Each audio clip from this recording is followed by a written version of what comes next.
limite de explosividade, muitas regulamentações governamentais, de acordo com a NBR 14787, permite a concentração de até 10% do limite inferior de explosividade.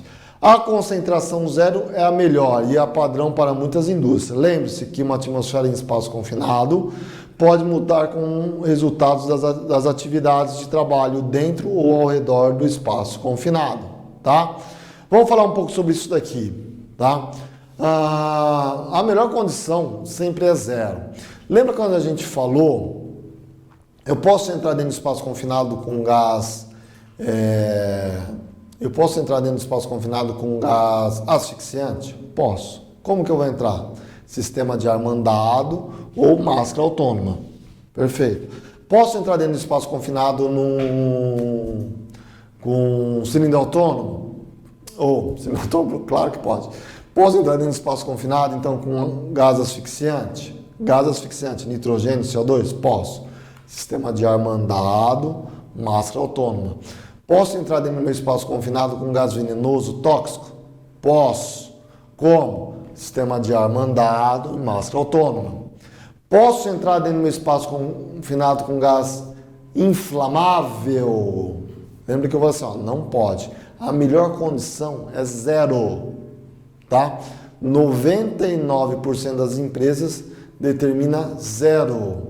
No Brasil, né, em muitos países, Estados Unidos e tudo mais, fala o seguinte, que você até pode entrar dentro do espaço confinado quando eu tenho gás inflamável, desde que a quantidade de gás dentro desse gás inflamável seja até 10% do limite inferior desse gás.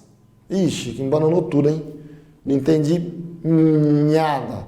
Niente. Vamos para o gráfico, vou mostrar para vocês, tá? Vamos no gráfico aí. Olha o gráfico aí e eu vou explicar isso para vocês melhor. Vocês há de concordar comigo que pela teoria que nós falamos, que o GLP ele só vai explodir a partir de 1,8, certo? Abaixo de 1,8, 1,7 ele não vai explodir, concorda? 1,5 ele vai explodir? Não vai explodir, porque ele está abaixo do seu limite inferior de explosividade. O que a NBR determina? Você pode entrar no espaço confinado onde não existe, onde existe gás inflamável? Pode, desde que seja 10% do limite inferior de explosividade. Então, exemplo, GLP. GLP, lembra-se que cada gás reage de uma forma com o ar atmosférico. Exemplo do GLP, qual é o limite inferior do GLP? 1,8. Se eu tenho GLP dentro do meu espaço confinado, eu posso entrar? Pode. Desde que seja 10% de GLP do meu limite inferior de explosividade. Quanto que é 1,8? Quanto que é 10% de 1,8? 0,18. Então, 0,18 do limite inferior de explosividade do GLP está aqui, Vai explodir? Não vai. 0,18 não vai explodir. Então eu posso entrar, tá bom? Beleza aí, tá? Mas muitas empresas elas determinam isso, que se não for zero, não entra. Por que se não for zero não entra? Porque a atmosfera no ambiente de espaço confinado pode mudar em milésimo de segundo. Então o que acontece? Eu fui lá medir. Olha só, tá vazando gás inflamável, mas está dando 10%. Se está dando 10%, então eu posso entrar 10% do limite inferior de explosividade. Pô, é GLP, eu sei que o GLP, o limite inferior de explosividade dele é 1,8. Se é 1,8, até 0,18 eu posso entrar. Está dando 0,17. Opa, então eu posso entrar. Mas muitas empresas determinam zero, se não for zero não entra. Por quê? Porque pode mudar muito. A hora que você mediu, deu 0,17, o cara entrou. Quando ele entrou, começou a mexer, passou de 0,17 para 3%. Fudeu. Desculpa, pessoal. Ferrou, já era, entendeu? Né? O cara está num ambiente explosivo, com 3% de gás, e ele está lá envolvido naquilo. Se ele, dependendo como for, ele se mexer, sair... Primeiro que ele tem que entrar com ferramentas não faiscantes, que nós vamos ver aí. Se tiver uma faísca, já era o cara. Pode estar com o equipamento que for, já era. Você entendeu? Então, por isso que muitas empresas determinam 0, tá bom? Vamos lá, vamos aqui ver umas propriedades aqui, tá? Olha aí. Propriedades de alguns gases e vapores. Uma tabelinha para vocês terem aí, só para vocês terem um conhecimento, tá? Ó, então gás, vapor, acetileno, alta de ignição, quanto que dá aí? 305. O que é esse autoignição? É a temperatura. Eu tenho um gás, ele está no ambiente, entendeu? Confinado, tem que estar confinado dentro de um espaço confinado. Imagina, eu tenho um tanque, eu tenho acetona, eu tenho amônia, eu tenho butano. Vamos pegar, por exemplo, esses 3 primeiros gases aí. A temperatura ambiente está lá a 35 graus. Tá, beleza. Então esse acetileno, essa amônia, esse butano a 35 graus, beleza. Aí o que acontece? Eu taco um maçarico pro lado de fora nesse tambor, nesse tanque. Opa, automaticamente de 35 graus, esse tanque vai passar para 300, 400, 700 graus Celsius, a temperatura interna. Aí eu tenho autoignição. Então, ó, acetileno, né, a uma temperatura dentro do tanque, se chegar a 305, ele vai se inflamar e vai explodir. A amônia, né, numa temperatura acima de 630, vai dar autoignição, ela vai explodir. O butano, né, imagine só, o butano é o gás GLP, né, começou a pegar fogo na casa, eu tenho um GLP lá, a temperatura ao redor desse cilindro de GLP, o gás de cozinha, o 13 quilos lá, a temperatura do botijão chegou acima de 365, ele vai inflamar e vai explodir, tá? Então isso é autoignição. Então vamos lá. Ponto de fulgor, aí quando ele se forma gás, sempre vai ser gás, tá? Acetileno, 305, ele é um gás. Limite inferior de explosividade, 1,5. Limite superior de explosividade, 100. Olha o acetileno. Fio, não tem limite superior de explosividade. Ele não precisa de oxigênio, entendeu? Ele se inflama sozinho, ele não precisa de oxigênio para inflamar. Para quem é brigadista já deve ter visto aí o seguinte, que para eu ter fogo, eu preciso de pelo menos 3 elementos. Qualquer calor, combustível e o oxigênio. O acetileno, ele só precisa do calor, ele não precisa de oxigênio, entendeu? Olha aí, limite superior de explosividade em volume 100%. Densidade, 0,1. O que é essa densidade, Chico?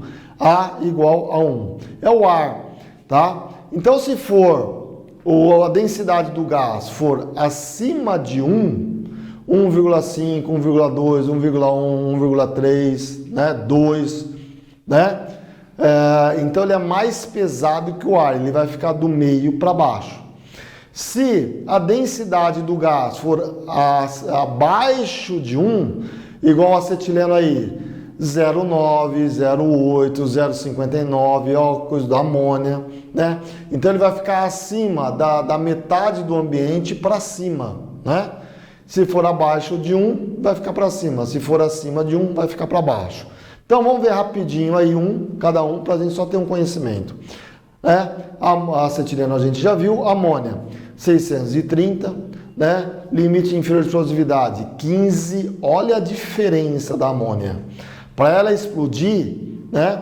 A gente vê o butano, a gente viu o GLP, que é propano, é de 1,8, 1,5. A amônia é 15%.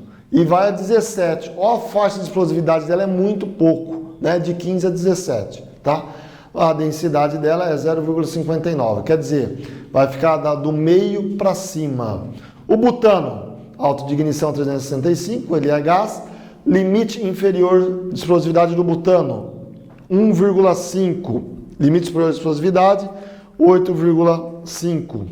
Densidade, 2,5. Ele é muito pesado. Então, ele vai estar lá embaixo, ele vai estar no piso. Por isso que quando vaza o gás GLP de cozinha, né? O GLP de cozinha, quando ele vaza, né? Quando a gente fala, ele fica no chão. Por quê? Porque é o butano e o propano. Tanto o butano como o propano são gases mais pesados que o ar. Então ele vai ficar do meio do ambiente para baixo, tá?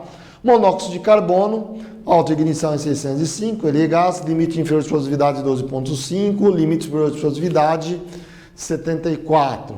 Sua densidade 0,97. O propano 470, ele como gás, o limite de explosividade é 2, o limite superior de explosividade é 9,5. Então, sua densidade 1,56, vai ficar abaixo do ambiente, vai ficar perto do piso. O propano, autoignição 470, ele é gás, limite inferior de explosividade 2, limite superior de explosividade 9,5. Sua densidade 1,56. Oxigênio, ele não é inflamável, ele é gás, não tem limite inferior nem limite superior, né? Ele é 1,1, ele então vai ficar no meio. Por quê? Porque é um gás do ar. Oxigênio é um gás do ar, assim como o nitrogênio é um gás do ar, né? Então, ele vai ficar mais ou menos, o nitrogênio, o oxigênio e o CO2, ele sempre vai ter o peso, aí a densidade igual, muito próximo ao 1, tá? O H2S, gás sulfídrico, tá? O gás sulfídrico aí 260 em autoignição, limite inferior de explosividade 4,3, limite superior de explosividade 4,45, tá? Sua densidade é 1,189, tá?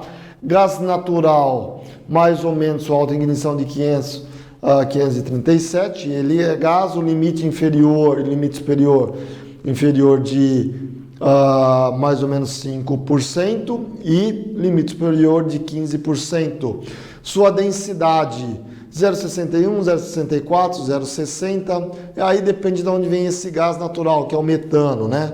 Da onde que, dependendo de onde ele vem, aí ele vai ter uma densidade diferenciada aí.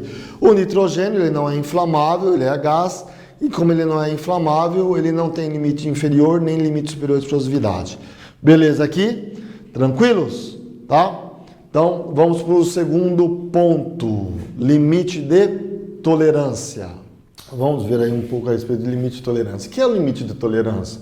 Nós vamos dar uma lida aqui, vai estar falando exatamente o que é, mas já dando uma introdução, né? É a concentração máxima de gás ou vapor que a gente pode ter. Vamos lá, olha aí, ó. É a concentração máxima de gás ou vapor que uma pessoa normal pode respirar durante uma jornada de trabalho de 8 horas diárias e 5 dias por semana, sem que apareçam sintomas de envenenamento ou doenças ocupacionais. Nós chamamos isso de limite de tolerância. E ele é medido em ppm, partes por milhão. Algumas pessoas falam em partículas por milhão, mas o correto é partes por milhão, tá? Então aqui comigo, o que acontece? O que é o limite de tolerância? É o tempo que eu posso ficar exposto a uma substância química, a um gás químico que não vá me fazer mal. Então, exemplo, é igual tomar refrigerante. Posso tomar refrigerante? Vai me fazer mal? Não. Mas se eu tomar 2 litros por dia, filho, aí o bicho pega, né? Posso tomar café com açúcar? Posso comer açúcar? Claro, não tem problema nenhum. Comer um docinho, tem algum problema? Não, né? Não tem problema nenhum. Mas se eu comer, né, uma tonelada de doce por dia, posso? O que vai acontecer? Né? Meu organismo, eu vou sentir isso daí. Assim como medicamentos, né? O médico fala assim, olha, eu estou te dando aqui um analgésico, você vai tomar tantos por dia, em tanto tempo, né? Eu estou te dando um medicamento para, enfim, né? Um antialérgico, você vai tomar em tanto tempo. O que é isso? Se eu tomar tudo de uma vez, não vai ter problema. Então o que acontece? Com os produtos químicos são as mesmas coisas. Uma grande maioria, nem todos, né, mas uma grande maioria, eu tenho meu limite de tolerância. eu posso ficar exposto, eu posso respirar esse produto químico, esse gás, ou ficar exposto a um vapor, né, ou manusear um produto químico, não tem problema nenhum, né? Desde que esteja dentro do meu limite de tolerância. Como que eu vejo esse limite de tolerância?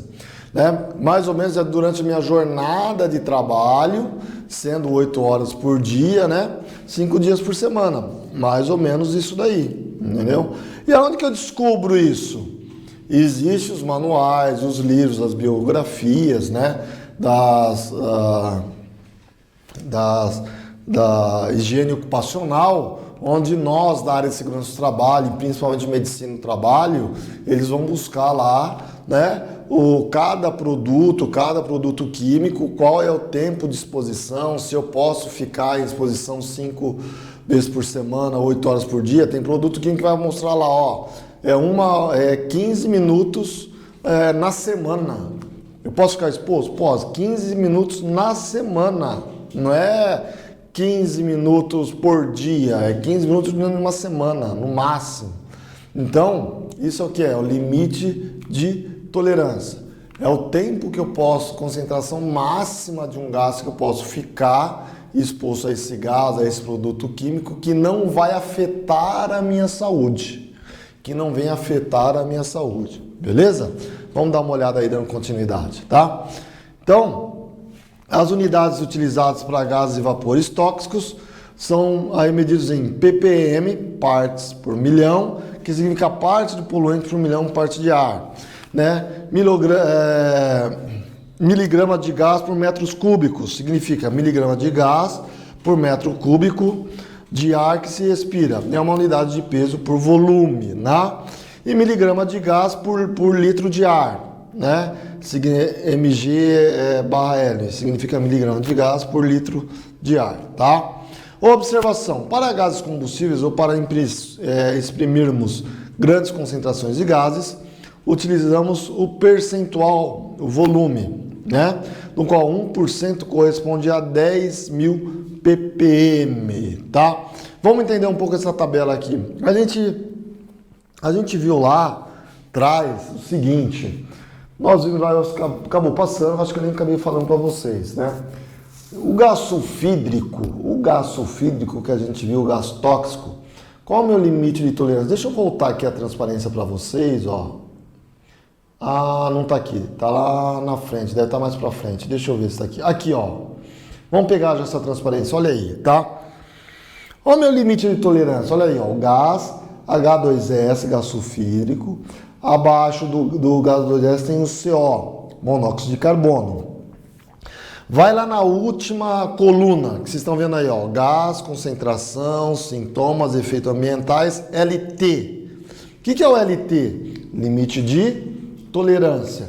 Então, na primeira coluna, gás sulfídrico, H2S. Qual é o limite de tolerância? 8 ppm. Vamos na primeira coluna de novo, gás, monóxido de carbono, que a gente já viu os dois gases. Qual é o limite de tolerância? 39 ppm. Então, gás sulfídrico 8 ppm, monóxido de carbono 39 ppm. Vamos voltar aqui. Tá, perfeito. Vamos manter essa tela aqui. Aí eu viro e falo o seguinte, pô, ó, o limite de tolerância que você pode ficar do gás sulfídrico é 8 ppm. O limite de tolerância que você pode ficar aí para gás monóxido de carbono é 39 ppm. E aí vocês ficam imaginando, ppm, eu sei que é parte por milhão, mas quanto que é isso? Se eu jogar isso daí em percentual de gás, é 1%, é 5% do gás do ambiente, é 3% do gás do ambiente. Imagine num ambiente, numa sala fechada, imagine num ambiente, num espaço confinado, que é um lugar fechado. Eu falo assim, ali eu tenho 1% de gás sulfídrico, ali eu tenho 10% de monóxido de carbono. Ou a coisa fica um pouco mais clara. Você já vai saber, opa, o que está se passando, concorda? Aí quando eu passo isso para percentual, né, porcentagem, fica mais claro para mim, né? Então, que é em ppm. Vamos ver o ppm que está na tabela. Então, ó, 0,0001% de gás no ambiente equivale a 1 ppm. 0,001 equivale a 10 ppm. 0,01 equivale a 100 ppm. 0,1%, 1000 ppm. 1%, 10.000 ppm. 10%, 100.000 ppm. 100%, 1 milhão ppm. Tá? Então, deixo nessa tabela de novo aqui, ó. Tá? Então, qual é o meu limite de tolerância do gás sulfídrico? A última coluna, 8 ppm. Então, 8 ppm. Quanto em gás isso corresponde em percentual? Ele vai corresponder, né? Imagine, nós estamos aqui, ó. Se é 8%, ele vai corresponder nesta linha aqui, ó, que é o 8, só uma aqui, ó. Ele vai corresponder a 0,0008%. Então, no meu ambiente de espaço confinado, se eu entrar, eu posso respirar gás sulfídrico? Posso. Quanto que eu posso respirar? 8%, que é o meu limite de tolerância. Quanto que isso? 8% não, desculpa, perdão, voltando quando. Posso respirar gás sulfídrico? Posso. Quantos por cento? Quantos ppm, perdão, quantos ppm eu posso respirar? Quantos ppm eu posso respirar? Eu posso respirar 8 ppm. Quanto que isso dá em gás, em percentual de gás? Dá 0,0000108. Então imagine só, você olha lá e fala assim, eu tenho gás sulfídrico aí dentro. Quanto que eu tenho aí em percentual? 0,008% eu posso respirar. Né? Então, imagine aqui, ó, concentração. Vamos ver os sintomas do gás sulfídrico, ó, de 50 a 100 ppm. O que eu vou ter? Irritação da pele, sistema respiratório. De 100 a 200 ppm, problema respiratório. Acima de 300 ppm, quanto que é? Morte. Já era, né? Aonde que está em percentual o 300? Vamos aqui, ó. Não é aqui? 100? Então equivale, se eu respirar dentro do meu espaço confinado, 0,03%, 0,03%, que é essa faixa aqui, ó, 100%, concorda? 0,03%, morri, já era, né? Já não estou mais aqui. Vamos pegar aqui, ó, monóxido de carbono, 39 ppm. 39 ppm. Então, qual a faixa que está aqui, 39? Aqui, ó. Quanto que dá o 39? Dá 0,0039. Entendeu? É? Pode ser aqui também, ó. 0,0030 e o 9 está aqui. Entendeu? Tá? Isso que é? Opa, foi uma a mais aí. Aqui é o meu limite de tolerância. E a minha concentração? Vamos ver aqui. De 200 ppm dá dor de cabeça. De 200 a 1000 ppm, palpitação. Acima de 1000 ppm, tá? Quanto que é? Morte. Então, se é morte, vamos ver aqui, 1000. Onde que está 1000 aqui? Aqui é 1000, ó. Olha aqui. Então, se eu respirar 1000 ppm de... 1000 ppm não, né? 1000 ppm, tá aqui, ó. Acima de 1000 ppm, que estamos nessa faixa aqui, se eu respirar mais de 1000 ppm de monóxido de carbono, CO, é morte. Quanto que dá em percentual de gás? 0,1%. Entenderam aí? Né? Tá vendo aí? 0,1%.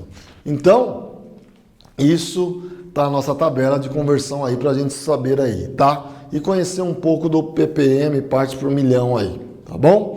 Vamos ver os outros gases aí nessa tabela. Então, ó, vamos dar uma lida rapidinho aí. Gás sulfídrico de 50 a 100 ppm, irritação de pele e do sistema respiratório. De 100 a 200 ppm, problemas respiratórios. Acima de 300 ppm, morte. Já aprendemos aí passar de ppm para percentual. Assim fica mais visível, a gente consegue compreender mais quando eu passo isso para percentual, tá? Qual é o efeito ambiental do gás sulfídrico no ambiente? Ele é inflamável, oxidante, diminui a concentração de oxigênio. O seu limite inferior de explosividade, LIE, é igual a 4%. E o seu limite de tolerância, 8 ppm, tá? O monóxido de carbono, CO2, monóxido de carbono, CO, até 200 ppm, dor de cabeça, de 200 a 1000 ppm, palpitação, acima de 1000 ppm, morte. Efeito ambiental, o que pode acontecer? Ele se torna inflamável devido à sua concentração, ele é oxidante, diminuindo a concentração de oxigênio no ambiente. O seu limite inferior de explosividade é 12,5%, tá? Então ele pode explodir o monóxido de carbono? Pode, de acordo com a sua concentração, né, no ambiente, e ele, acima de 12,5% no ambiente, ele vai explodir, seu limite inferior de explosividade. Qual é o teu limite de tolerância? 39 ppm. O nitrogênio, ele é um gás asfixiante, então sua concentração, para eu saber, eu tenho que fazer a avaliação do oxigênio no ambiente, né? Acima de 81%, né? Aí eles já se tornam um asfixiante simples. Diminuindo a concentração de oxigênio, a avaliação, eu tenho que avaliar o limite de tolerância, vai de acordo com o nível de oxigênio, tá? Por quê? Porque ele tira o oxigênio do ambiente, né? Ele não me faz, o nitrogênio, ele é um gás inerte, ele não faz mal para a minha saúde. Lembra, a gente já viu lá, um gás asfixiante simples? Ele não faz mal para a minha saúde. Agora o problema dele, o que é? Né? Ele tira o oxigênio do ambiente, aí diminui a concentração de oxigênio no ambiente, e aí eu posso ter sequelas por falta de oxigênio, e não porque o nitrogênio é um gás tóxico, algum problema que deu em mim, tá bom? CH4, que é o metano, avaliação em função do limite inferior de explosividade, também um asfixiante simples. Seu limite inferior de explosividade é 5%, dependendo do volume de gás, e seu limite superior de explosividade é 15% do volume de gás, tá? Eu tenho limite de tolerância? Tenho. Para eu entrar dentro do meu espaço confinado, ele tem que ser menor que 10% do limite inferior de explosividade, né? Beleza aí? Tranquilos? Vamos que vamos, tá? Controle dos riscos. Controle dos riscos. Vamos lá. O que a gente vai ver aí? Controle de risco. Controle de risco são todos os meios que proporcionam aos trabalhadores segurança na entrada e saída dos espaços confinados. Nós já vimos aí todos os riscos possíveis e imagináveis. Nós vimos aí como identificá-los e tudo mais. Agora a gente tem que controlar. Nós temos que controlar esses riscos aí, né? Então a gente já viu onde eles estão, como se funciona, como se reagem. Agora vamos ter que fazer o quê? Controlar esses riscos, né? Porque não adianta só, às vezes eu vou lá, conheço isso, que eu elimino esse risco, não tem mais nada dentro do meu espaço confinado. Tá, perfeito, mil maravilhas, não tenho nada. Mas eu tenho que controlar. Por quê? Senão ele pode voltar, né? Ele pode gerar novos riscos dentro do meu espaço confinado. Como que eu faço isso? Vamos lá, tá? Controle dos meus riscos de espaço confinado. Controle de risco são todos os meios que proporcionam ao trabalhador segurança na entrada e saída em espaço confinado. E eu tenho que garantir que o meu trabalhador ali vai entrar no espaço confinado seguro e sair seguro do espaço confinado, tá?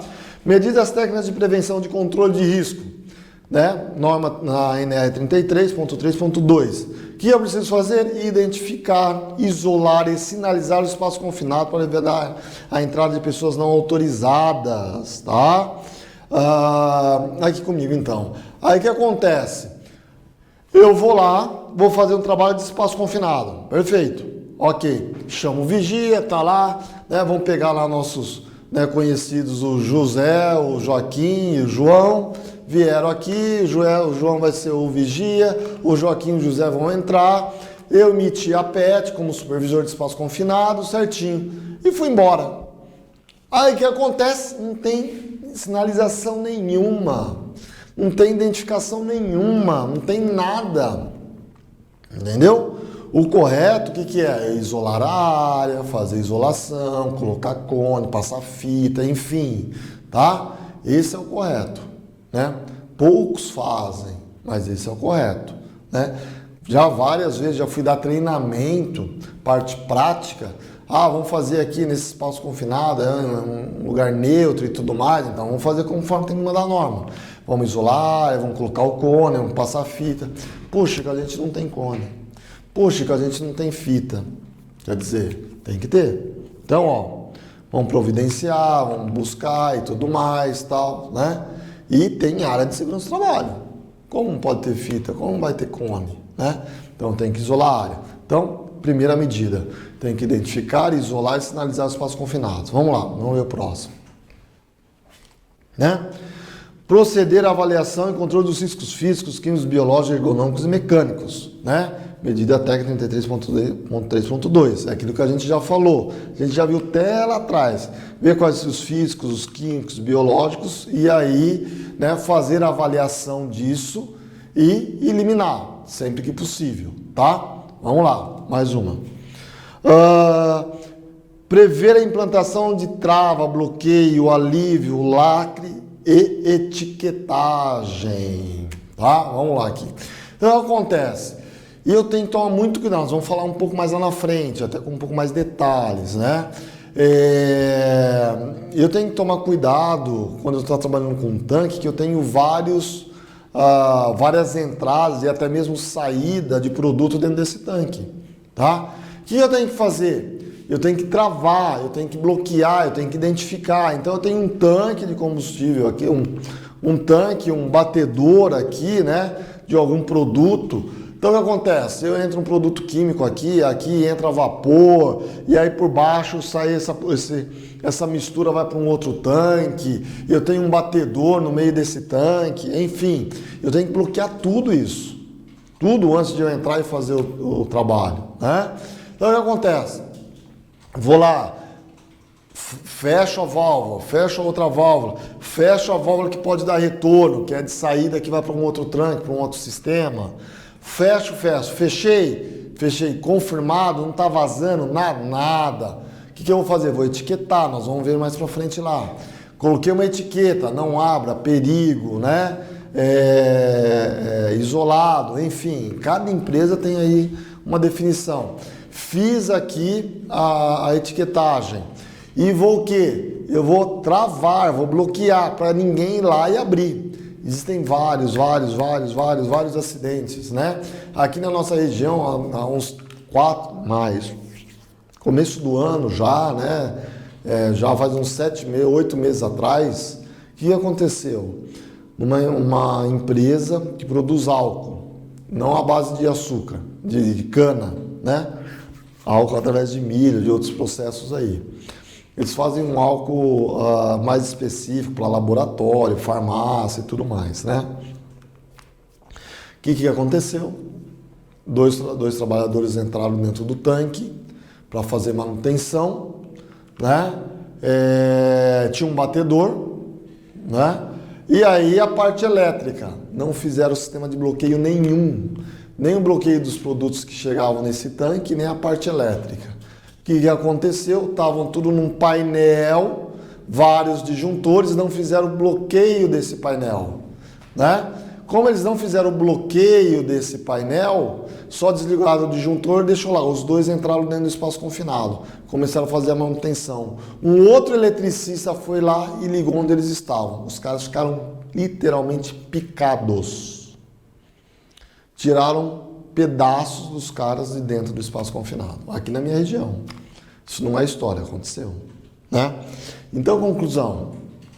Por quê? Por falta de bloqueio, tá? Então, eu tenho que identificar, tenho que fechar, identificar e bloquear.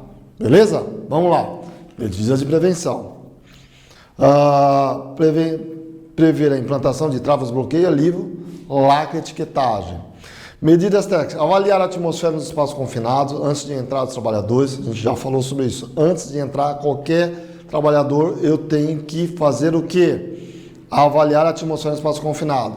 Para verificar se o seu interior é seguro devido à possibilidade de 3 riscos atmosféricos. Lembra os 3 riscos atmosféricos que a gente viu lá? Deficiência e enriquecimento de oxigênio, explosividade, atmosferas tóxicas. Então, asfixia, explosividades e tóxico. Tá aí.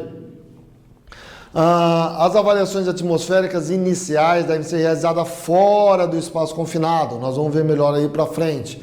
Toda vez que eu vou fazer minha avaliação, tem que ser do lado de fora.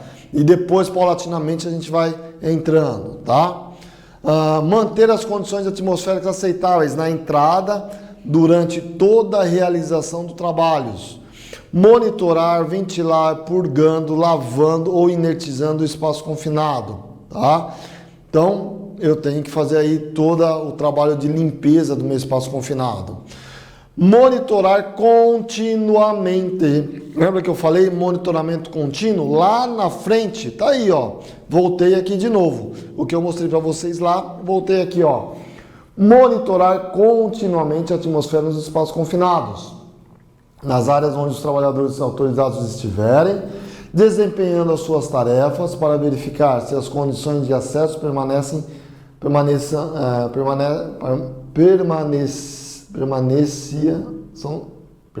seguras, tá? Tá aí, então, o meu monitoramento, o meu multigás tem que ser contínuo, tá? Avaliação de entrada, né? Como que eu vou fazer, né? Primeiro, vamos lá, aqui comigo, vamos lá. Então, ó, só retomando um pouco aí que a gente viu, né? Só retomando um pouco que a gente viu aí. Primeira avaliação nós vamos ver aí, tem que ser a parte de fora, tá? Aí eu tenho que manter as condições aceitáveis no meu espaço confinado. Como que eu vou fazer isso? Com ventilação, limpeza, lavagem, purgando, nós vamos ver o que é purga, tá? Nada mais é do que lavar e ventilar, tá? Inertizar meu espaço confinado, entendeu? E um monitoramento contínuo. Monitoramento contínuo. 3 ou 4 situações que eu falei para vocês aqui, se o monitoramento não tinha sido contínuo, de incidentes que ocorreram, né? Se o monitoramento não tinha sido contínuo, talvez alguns trabalhadores teriam morrido, né?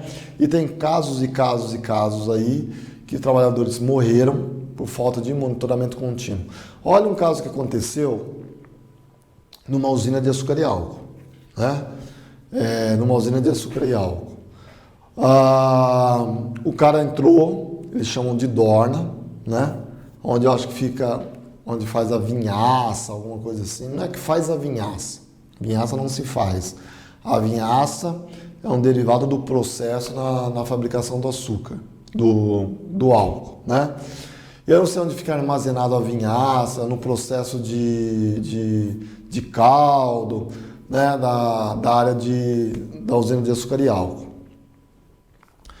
Então, olha o que aconteceu. O cara foi fazer a pintura da parede desse tanque em epóxi. Eles chamam de dorna, né? É um tanque, né? Eles chamam de dorna. Se você é de usina de açúcar e álcool, vocês devem estar sabendo exatamente o que eu estou falando. O cara foi fazer a pintura em epóxi. Utilizando máscara, perfeito, ok, beleza. Mas não é máscara sistema de ar mandado, nem máscara autônoma, tá? Aí o que acontece? O cara, sistema de ventilação errada, nós vamos ver sistema de ventilação, né? Estava errado o sistema de ventilação que o cara fez. O sistema de ventilação, nós vamos falar lá na frente, pessoal, é o seguinte: ou eu faço correto, ou eu não faço, porque se eu fizer errado, em vez de ajudar, eu mato a pessoa que está lá dentro. Nós vamos ver isso aí melhor. Então, o que acontece? O sistema de ventilação errado. O cara começou a fazer a pintura, o sistema de ventilação não suportou de tirar o contaminante lá de dentro, né? Aí o cara passou mal, falta de oxigênio, tirou a máscara, olhou para cima, cadê o vigia? Não tinha vigia. Tuf, o cara morreu. Ficou internado, intoxicado 15 dias no hospital para fazer a desintoxicação, né? Faltou oxigenação no cérebro e o cara ficou meio abobalhado, né? Então, se ele estivesse com monitoramento, ele não tinha monitoramento contínuo. Se ele estivesse com monitoramento contínuo, fazendo monitoramento contínuo, provavelmente nada disso teria acontecido. Assim como os exemplos que eu falei para vocês anteriormente, né, do cara que começou a limpar o tanque e aí começou a fermentar a água misturada com aquele pó, começou a fermentar hidrogás sulfídrico, se ele não estivesse fazendo monitoramento contínuo, talvez ele tinha caído lá dentro, né? Assim como os caras fazendo a limpeza da água fluvial, se eles não estivessem fazendo monitoramento contínuo, talvez eles teriam ficado.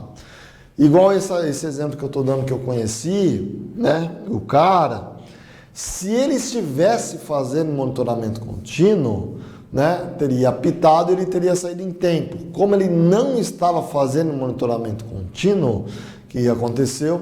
Ele não percebeu que estava caindo o nível de oxigênio, faltou o nível de oxigênio, ele tirou a máscara, ele caiu, não tinha o vigia era para estar lá, mas ele não viu o vigia quando ele caiu, e aí ele ficou intoxicado até tirar ele de lá e tudo mais, ele ficou 15 dias para fazer a desintoxicação.